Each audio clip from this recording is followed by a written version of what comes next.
오래간만이죠. 네, 오케이. 서로 한번 축복하십니다. 오늘도 은혜 받고 행복하세요. 오늘 성경에서 한 사람을 만나게 되는데 그 사람의 이름이 누구냐면 히스기야입니다. 우리 성경 읽으시면서 이름 속에 지명 속에 야라고 하는 말이 들어가면 그 뜻은 하나님이라고 하는 뜻입니다. 히브리어는 이제 엘로힘, 여호야, 야라고 하는 말이 들어가면 야훼라고 하는 그 말의 준말이거든요. 그래서 히스기야 하면 이 단어 속에 하나님이라고 하는 뜻이 들어 있습니다. 그래서 히스기야라고 하는 이 단어의 뜻은 여호와는 나의 힘이다. 그게 히스기야입니다. 뜻이 참 은혜스럽죠. 한번 해보십니다. 히스기야, 여호와는 나의 힘이다. 오늘 여러분이 히스기야가 되시기를 바랍니다. 그러니까 하나님이 나의 힘이다 라고 하는 이름의 뜻이 내포하고 있는 대로 히스기야는 이름대로 살았습니다. 저와 여러분에게 하나님이 주신 이름이 있습니다. 그 이름은 그리스도인이라고 하는 이름입니다. 그 뜻은 내가 예수 그리스도에게 속했다 그 말입니다. 그러니까 그리스도인이라고 하는 이름답게 사는 것은 내가 예수님에게 항상 속해서 예수님 쪽으로 가까이 그게 그리스도인으로서 사는 사람의 모습이거든요. 히스기야라는 사람이 이제 그런 삶을 살았는데 2절에 보시면 25살에 그가 왕이 됩니다. 그리고 29년 동안 바로 남쪽의 유다라고 하는 나라를 통치합니다. 근데 이제 남북한 전체 이제 합쳐서 전체 등장하는 왕의 숫자가 39명입니다. 이게 40명에서 한 사람이 부족한 거죠. 39명인데 그 39명의 왕 가운데 우리가 가장 많이 입에서 언급을 하고 가장 많이 생각하는 왕이 있습니다. 누구일 것 같아요? 다윗입니다. 그렇죠? 우리가 이스라엘 왕, 성경의 왕 하면 늘 마음속에 다윗을 생각을 해요. 그 다음에 두 번째로 누구를 생각할 것 같아요? 그 다음에 떠오르는 왕의 이름이 누구일까요? 솔로몬도 떠오르죠. 그 다음에 좀 많이 언급하는 왕이 누구일 것 같아요? 사울이라고 하는 왕. 근데 또 하나 거기에 못지않게 35명의 왕 가운데 가장 많이 이야기하고 언급하는 인물 가운데 한 사람이 히스기야입니다. 여러분 지금도 예루살렘에 가서 보시면은 우리가 참 감격스러운 것 가운데 하나가 히스기야 터널입니다. 지하로 깊이 이렇게 수직 강도처럼 터널을 파서 그게 저쪽 안에 밖에 있었던 실로암이라고 하는 연못에서 물이 예루살렘 성 안으로 들어올 수 있도록 어떻게 그 당시에 어떻게 그런 기술을 가지고 토목 기술을 가지고 이 물에 대한 경사도가 참 신기해요. 위에서부터 아래로 쭉 이렇게 흘러올 수 있도록 경사도가 0.5에서 1도입니다. 그것을 유지해서 터널을 판 거예요. 바위덩어리를. 참 신기하죠.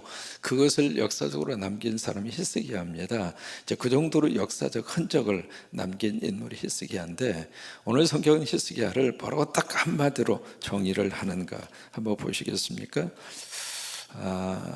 7절입니다.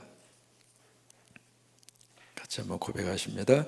여호와께서 그와 함께 하심에 그가 어디로 가든지 이게 중요합니다. 여호와께서 함께 하심으로 히스기야가 어디로 가든지 뭘 했어요? 형통합니다. 여러분 이 복이 여러분 가운데 넘치기를 축복합니다. 여러분 형통하십시오.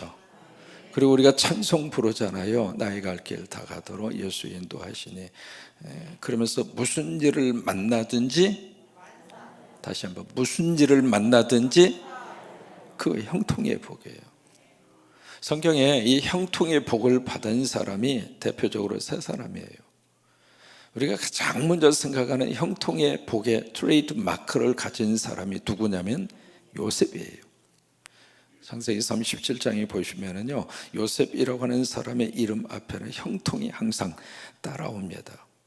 그러니까 여러분들의 삶의 자리에 이 새벽자단을 통해서 형통의 복이 흘러가기를 바라고, 그래서 요셉 하면 애굽의 통리 대신이라고 하는 그 주의도 참 우리가 기억하고 부럽습니다만은, 그 중에서 요셉 하면 그가 형통한 자가 되었더라. 그래서 요셉의 인생 가운데 형통이라고 하는 단어가 함께 따라옵니다.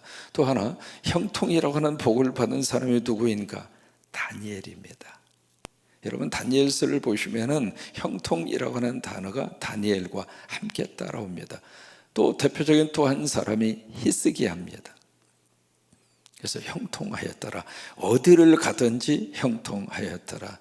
우리 영아부 친구들이 어디를 가든지 형통하고, 유치부 친구들이 어디를 가든지 형통하고, 중고등부 친구들이 어디를 가든지 형통하고, 그거예요. 어디를 가든지.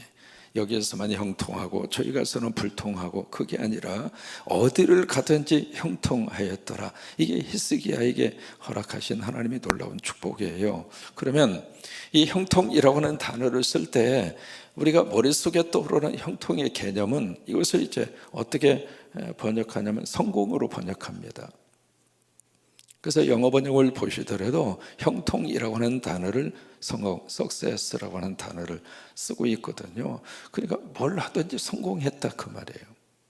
그러면 오늘 이 형통과 성공이라고 하는 단어, 이것이 우리 머릿속에서는 이게 계획한 대로 일이 잘 풀려가고 목적한 대로 다 이루어지고, 그게 우리 생각하는 형통이에요.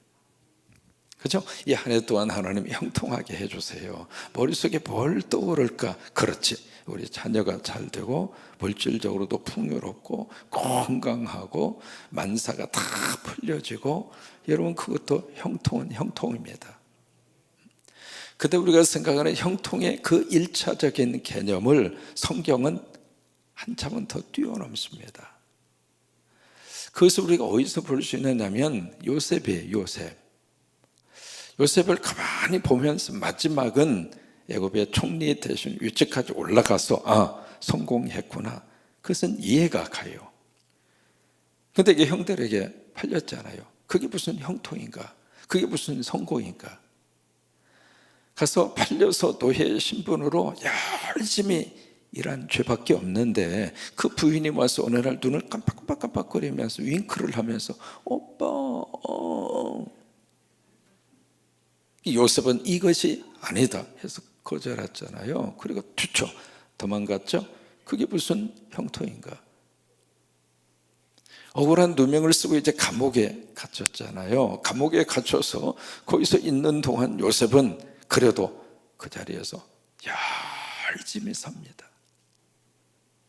감옥이라는 환경에 갇혔지만은 그 환경에 스스로를 매이지 않고, 오늘의 인생은 나에게 있어서는 최고의 날이다. 여러분, 그 자세가 참 우리에게 필요합니다. 오늘을 최선을 다해서 사는 거예요. 오늘 하루를 열심히 사는 거예요. 이렇게 새벽기도 오셔서 기도하시고 예배 드리시고, 여러분 직장을 가시든 집에서 계시든 성경을 쓰시든 자녀를 양육하시든 가사 일을 하시든 뭘 하든지 오늘 열심히 사는 거예요. 요셉에서 배울 수 있는 삶의 지혜가 바로 그겁니다. 감옥 안에 들어서 이해할 수 없지만은, 받아들이기 힘들지만은, 그래도 그 속에서 요셉은 게으름 피우지 않고 열심히 그렇게 살아요. 근데 이제 그 감옥 안에서 꿈을 해몽을 해주잖아요. 당신 나가면 억울한 사정 왕한테 이야기해서 나 좀 풀어달라고. 근데 그 사람이 잊어버려. 여러분, 그게 무슨 형통입니까? 근데 성경은 요셉 하면 형통한 자라고 하는 단어를 붙입니다. 그가 성공한 자라고 하는 거예요. 여기 히스기야라는 사람, 이 사람이 나중에 병 걸리잖아요. 그래서 죽을 병에 걸렸어. 그게 무슨 히스기야에게 형통일까? 그게 무슨 히스기야 삶의 성공이라고 이야기할 수 있을까? 성경이 말하는 형통과 성공의 가장 중요한 포인트는 하나님이 함께 하시는 거예요.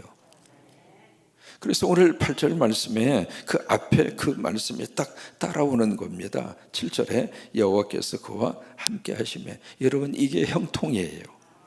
할렐루야. 따라서 하십니다. 하나님이 나와 함께 하시는 것, 그게 형통이고 그게 성공이라 이 말이에요.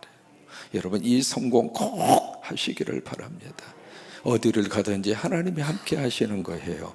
어디를 가든지 하나님이 내 곁에 계시는 거예요. 그 이야기는 하나님이 나와 함께 하시도록 내가 하나님과 동행해야 된다 이 말이에요.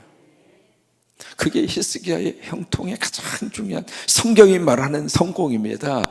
세상적인 성공도 중요하지만은 그 성공, 거기에 하나님이 계시지 않으면 성경에서는 그것을 성공이라고 말하지 않습니다. 일반적으로 내가 성공하지 못한 그 삶이라 할지라도 그 속에서도 하나님이 함께 하시고, 초막이나 궁궐이나 네 주 예수 모신 곳이 그 어디나 그게 형통이고 그게 성공이라고 하는 거예요. 내 주 예수 모시는 곳이 성공이에요. 예수 모시고 사는 것이 성공이고, 예수 모시고 사는 것이 형통이고, 예수 모시고 사는 것이 최고의 인생의 축복이에요. 히스기야가 그랬어요. 구체적으로 히스기야는 어떻게 하나님과 함께 할 수 있었는가? 두 가지입니다. 여기 3절에 보시면은 같이 한번 읽습니다. 히스기야가 그의 조상 다윗의 모든 행위와 같이 여호와께서 보시기에 정직하게 행하여, 하나님이 히스기야하고 함께 하게 된 동기예요. 하나님 보시기에 정직하게 행했다고 하는 거예요. 하나님 보시기에 정직하게 행했다, 그 이야기는 하나님 눈치 보고 살았다 그 말이에요. 하나님의 비율을 맞추고 살았다 그 말이에요. 그게 히스기야가 하나님이 함께 하시게 된 이유예요. 두 번째는 6절입니다. 같이 읽습니다. 곧 그가 여호와께 연합하여 그에게서 떠나지 아니하고 여호와께서 모세에게 명령하신 계명을 지켰더라. 그가 여호와께 어떻게 하냐면 연합했습니다. 이게 요한복음 15장 5절 말씀이죠. 나는 포도나무요 너희는 가지니 저가 내 안에 내가 저 안에 거하면 저가 많은 열매를 맺나니, 그 열매가 형통이에요. 예수님에게 붙어 있으면은 예수님이 우리의 삶에 열매를 주세요. 그러니까 내가 예수 그리스도 안에서 살면 그 예수님을 통해서 우리에게 생명을 공급받고 살고, 그 안에서 삶의 형통의 축복을 주시고, 그 안에서 우리가 놀라운 삶의 열매가 주렁주렁 열린다고 하는 거예요. 나를 떠나서는 너희가 아무것도 할 수 없습니다. 히스기야의 형통이 바로 그겁니다. 그러면 히스기야는 이 놀라운 축복을 받게 된 이유가 있습니다. 두 가지예요. 히스기야가 29년 동안 통치하는 동안에 뭘 했는가? 저처럼 히스기야는 종교 개혁을 일으킵니다. 항상 우리 삶 속에 이 개혁이라고 하는 단어, 영어로 리폼이라고 하는 단어를 쓸 때, 폼이라고 하는 것은 어떤 틀이에요. 형식이에요. 이 틀과 형식이라고 하는 것이 오래 가잖아요. 그러면 고착화되고 생명력이 약화됩니다. 그래서 이 폼이라고 하는 것은 절대적인 게 아닙니다. 이 폼은 어떤 의미에서 자꾸 리라고 하는 단어를 쓸 때 영어로 again이라고 하는 말이거든요. 다시라고 하는 뜻입니다. 이 폼을 다시 짜야 돼. 그게 개혁입니다. 그러니까 이 히스기야 입장으로서는 그 당시에 그의 아버지가 아하스였거든요. 그 앞에 아하스가 통치하는 동안에 이 종교 자체가 완전히 이방 종교로 변질돼 버렸어요.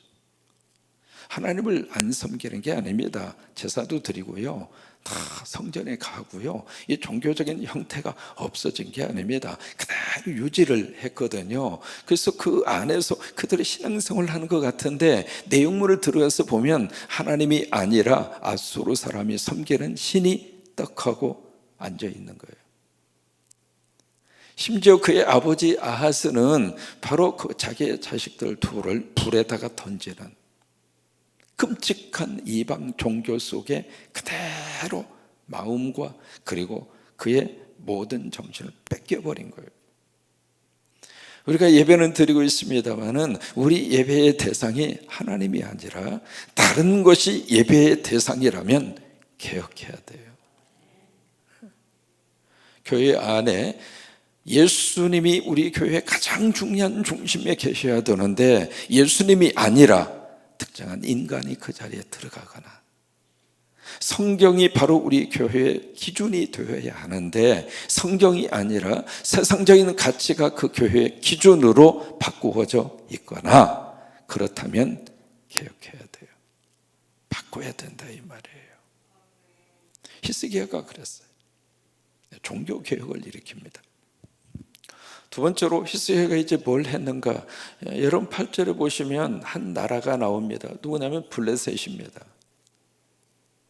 그 앞에 7절에는 뭐가 나오는가? 아수르가 나옵니다. 아수르. 이 두 개가 지금 같이 이제 붙어서 나오거든요.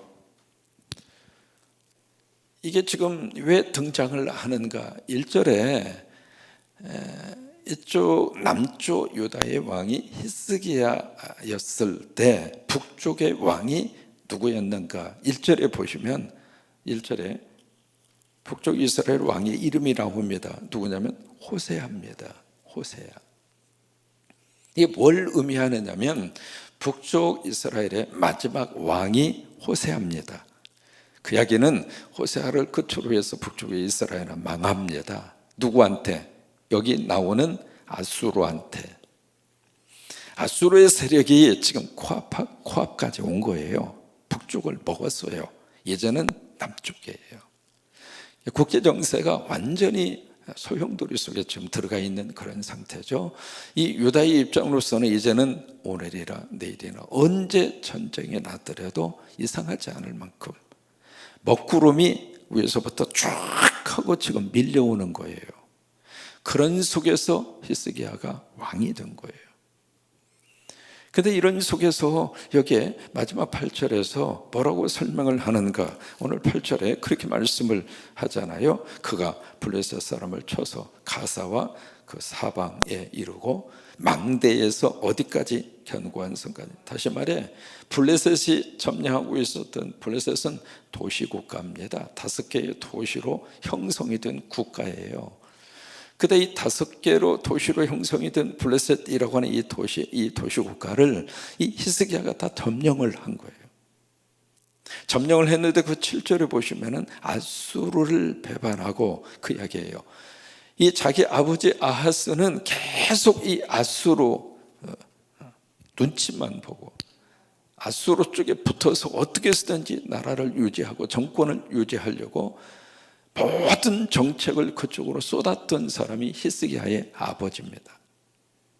그런데 히스기야는 아니다. 여러분 국가도 그러고요, 개인도 그러고요, 사람 눈치를 보기 시작하면 한도 끝도 없어요.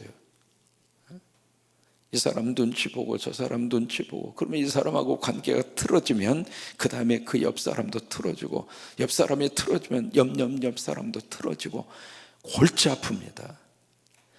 어느 정도 우리들이 관계는 형성은 해야 되겠지만은 어느 정도 눈치를 안 볼 수는 없지만은 근본적으로 우리가 살 수 있는 길은 하나님 눈치 보는 거예요. 하나님 눈치 보는 거예요. 히스기야가 바로 그 자기의 정체성을 다른 데서 찾은 것이 아니라 아수르 왕에게 붙어서 우리나라 좀 봐주시오, 우리나라 공격하지 마시오, 그렇게 해서 나라를 끌고 간 것이 아니라 나는 하나님 편에 서겠다. 그렇게 하다 보니까 이 아수르를 배반하고 아수르가 블레셋을 잡고 있었거든요. 그래서 아수르의 속국인 블레셋을 히스기야가 점령한 거예요. 그것도 여기 이제 망대해서 어디까지 하면 견고한 성까지 전국을 다 정복을 했다 그거예요. 이 두 가지가 히스기야의 형통을 통해서 나타난 결과인데 여기 이제 종교 개혁의 부분에 있어서 어떤 종교 개혁을 했는가? 그게 굉장히 우리가 좀 유심해서 봐야 할 내용 가운데 하나입니다. 4절입니다. 같이 있습니다. 그가 여러 산당들을 제거하며 주상을 깨뜨리며 아사레 목상을 찍으며. 이게요, 우리가 보기에는 산당이라고 하는 것은 높은 장소다 그 말이거든요. 어떤 높은 지형 지대, 그것을 산당이라 그렇게 이야기하는데, 이 산당을 건드렸다는 이야기는 그 당시 백성들의, 일반 대종들이 가지고 있었던 종교적인 어떤 그들의 종교성을 깨뜨렸다 이 말이에요. 이 산당 문제가 성경에 한두 번 언급되는 게 아닙니다. 굉장히 오랫동안 민간 신앙 전통이에요. 누구도 이것을 건들지를 못했습니다. 이걸 건들면 벌집을 쑤셔넣는 거나 마찬가지예요. 정권 유지를 위해서, 통치를 위해서는 눈 감아 주었던 곳이 산당입니다. 그래, 알았어, 그냥 어떻게 종교 생활을 하든 내가 관여하지 않을게, 뭐 그런 차원의 산당입니다. 히스기야는 저 산당으로 계속하는 한 하나님에 대한 신앙이 흔들린다, 안 된다 해서 과감하게 산당을 제거시킵니다. 근데 그걸로서 끝난 게 아니라 그 다음에 모세가 만들었던 노뱀을 이스라엘 자손이 이때까지 향하여 분향함으로. 이게 지금 무슨 이야기일까? 여기 모세가 만들었던 노뱀 하면 민수기 21장을 우리가 기억합니다. 이 내용은 기억하실 거예요. 이스라엘 백성들이 이제 애굽에서 나와서 홍해길을 따라서 에돔 쪽으로 방향을 틀려고 그랬습니다. 왜? 그 길로 가야 좋은 길이니까. 근데 그 길이 바꿔져요. 그래서 그들이 올라가고자 하는 이 방향이 막힙니다. 막혀서 어디로 무회를 하느냐면 광야로, 사막으로 무회를 합니다. 그때 이스라엘 백성들의 뚜껑이 열렸어요. 그래서 막 모세를 향해서 원망을 하잖아요. 도대체 우리를 이 광야로 끌고 와서, 사막에 끌고 와서 다 죽일 일이 있느냐, 막 원망을 하잖아요. 그랬을 때 이제 불뱀이 와서 이스라엘 백성들을 막 물어요. 독이 퍼져서 사람이 죽어갑니다. 이 백성들이 와가지고 모세 보고, 우리 좀 어떻게 살 수 있도록 기도해 달라고. 여러분, 오늘 저녁에 도고 기도회 있잖아요. 기도의 자리는 살리는 자리예요. 많이 오세요. 오셔서 같이 기도하세요. 그러니까 좀 살려달라고. 그러니까 모세가 하나님 앞에 기도하죠. 하나님이 응답을 줍니다. 놋으로 뱀을 만들어서 딱 세워놓고 한마디만 해라, 누구든지 쳐다보면 산다. 그래서 이제 모세가 그 말씀대로 놋으로 뱀을 만들어서 장대에 매달아서 높이 세운 다음에 막 다니면서, 여러분 힘드시죠? 독이 퍼져서 지금 죽어가고 있죠? 빨리 저 놋뱀을 보세요. 보면 삽니다. 그러니까 이제 그 모세의 말을 듣고 아멘 하고 본 사람이 있고, 끝까지 본다고 살 거예요? 이러다 나 죽을 거예요? 그 사람은 죽어버린 거죠. 그래서 이제 그것을 딱 바라보고 산 사람들에게 있어서는 놋뱀이 얼마나 고마워요. 코로나에 걸려가지고 기침 콜록콜록하고 폐에 문제가 생기고 열이 막 올라가는데, 아니 벽에 있는 십자가 딱 봤더니 그 십자가를 보는 순간 깨끗이 나서버린 거예요. 그러면 십자가가 뭐가 되겠어요? 야, 저 영험한 십자가, 야, 저 십자가가 보통이 아니네. 아니 송구영신 예배 시간에 십자가를 다 걸어서 장로님들을 통해서 십자가를 다 걸었는데, 그때부터 머리도 안 아프고 그냥 소화가 잘 되고, 세상에 어쩜 그래, 장사도 잘 되고. 그러면 이 십자가가 뭐가 되겠어요? 야, 이 보통이 아니네. 이게 그 나무떼이가 아니네. 이게 우리 집에 복을 갖다 주는 복덩어리네. 그 생각이 들 수 있잖아요. 이게 놋뱀이 그들에게 있어서는 그런 감격의 그런 하나의 물체가 된 거예요. 거기까지는 이해를 합니다. 이게요, 여기에 히스기야가 그렇게 설명하고 있잖아요. 7절에 이때까지 향하여 뭘 해서요? 분향합니다. 분향을 했다는 이야기는 이 놋뱀이 예배의 대상이 된 겁니다. 이 놋뱀이 바로 하나님이 된 거예요. 얼마 동안? 이때까지라고 하는 단어를 통해서 700년 동안, 모세의 사건이 있고 나서 히스기야까지는 700년의 세월이 지났거든요. 700년 동안 이 노소로 만든 뱀, 이것이 예배의 대상으로 둔감해 버린 거예요. 여러분, 십자가가 능력이 있는 것은 맞습니다. 그러나 십자가는 예배의 대상이 아닙니다. 상징이죠. 예수님이 나를 위해서 돌아가셨다, 상징이지 저 십자가 놓고 예배, 저게 예배의 대상이 아니란 말이에요. 우리 예배의 대상은 예수님이에요. 하나님이세요. 그러니까 상징을 그것을 이상한 모습으로 둔감시키지 말아라, 그 말이에요. 그래서 이 히스기야가 이렇게 봤을 때 어떻게 하나님을 예배하고 하나님 앞에 제사를 드려야 되는데 저 돛뱀을 갖다 놓고 하나님처럼 섬기고 있느냐. 여러분, 그게 잘된 겁니까? 잘못된 겁니까? 잘못된 거죠. 여러분, 교회 안에서요, 그럴 수 있는 것이 있다면 그것은 제거시켜야 돼요. 그래서 히스기야가 이거 안 되겠다 싶어서 이것을 완전히 이렇게 부수면서 뭐라고 이름을 딱 갖다가 붙이느냐면 거기에 7절 그 부분에 보시면 그것을 부수고, 이게 돛뱀을 완전히 부숴버리고 뭐라고 딱 이름을 붙였느냐면 느후수단, 느후스단. 한번 해보시죠. 시작. 느후스단이라고 하는 말을 딱 갖다 붙인 거예요. 뭐냐면 이것은 돛조각이다. 이게 무슨 하나님이냐, 이게 무슨 예배의 대상이냐, 쇠부치에 불과한 거지. 돛뱀이 우리를 살리신 것이 아니라 돛뱀을 통해서 하나님이 우리를 살리신 것이고, 그 돛뱀은 예수 그리스도의 십자가를 상징하는 거잖아요. 십자가가 우리를 구원하고 십자가가 우리를 고치고 십자가의 능력으로 우리가 사는 것이 아니라 십자가를 통해서 하나님 하시는 하나님의 능력으로. 근데 이게 거의 딱 머물러 버린 거예요. 그래서 딱 부순 다음에 느후스단, 이건 돛조각이다, 이건 쇠조각이다, 이게 하나님이 아니다. 히스기야가 한 그 종교 개혁의 가장 중요한 그런 내용입니다. 여러분, 교회 안에도 느흐수단이 있습니다. 능력을 행하고 성령으로 역사로 막 어떤 기적을 행하고 은사를 행하고, 그러면 그 종을 막 우러러보면서 능력의 종이라고, 불의 사자라고 그러면서 막 그런, 여러분, 느흐수단이에요. 인간은 인간일 뿐이에요.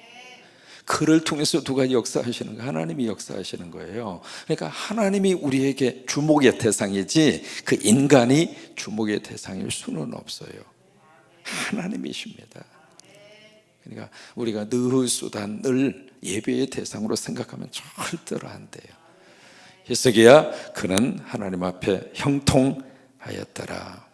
형통의 뜻을 마음속에 꼭 기억하시고, 그리고 히스기야는 종교 개혁과 그리고 블레셋이라고 하는 땅을 멋지게 정복을 해서 형통의 축복을 받았습니다. 여러분, 어느 곳을 가시든지 형통의 복이 함께 하시기를 주의 이름으로 축원합니다.